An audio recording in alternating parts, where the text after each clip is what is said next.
All right, what's going on, my family? So, I want to talk to the audience of the '90s generation, '90s babies, as they put it, and talk a little bit about the music that we grew up on in the '90s. Now, what's funny is there's a lot of '90s artists from back in the days that is condemning the newer generation today.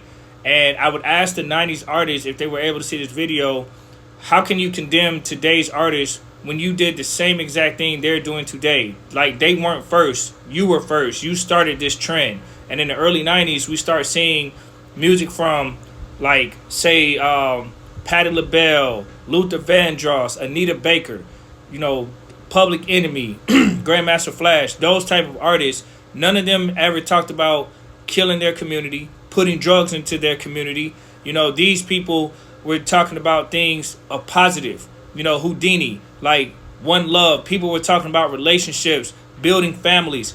You go from that to killing your community, slob on my knob, like corn on the cob, Mr. Ice Cream Man. That's what it transitioned to, and then that became the standard. And then ever since the '90s on till today, that's what's been advertised more. So the Luther Vandross and Anita Baker's, Grandmaster Flash, Public Enemy type music, Arrested Development has minimized, and then they highlight the negative.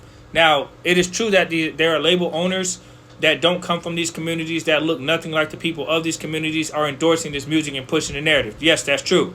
But the question goes, why are '90s artists condemning young artists for starting that and not condemning it today? I see a lot of '90s artists go on DJ Vlad's show. I don't watch his show a lot, but I've watched a few that have influence. I've only seen one artist, BG Knockout, condemn his former life and truly trying to change for the better. He did it on Vlad. He denounced everything that he's done.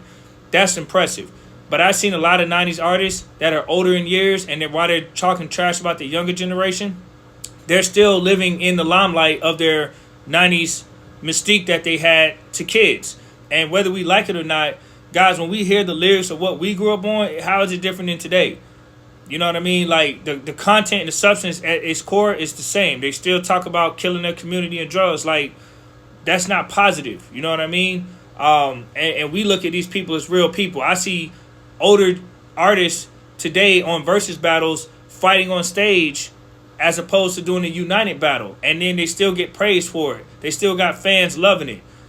Bro, this culture is toxic. Like, in the '90s when you first started, I get it. It was new. You didn't see the business side. But you got 30 years of resume and history of owners screwing you over. And people are still going to these people.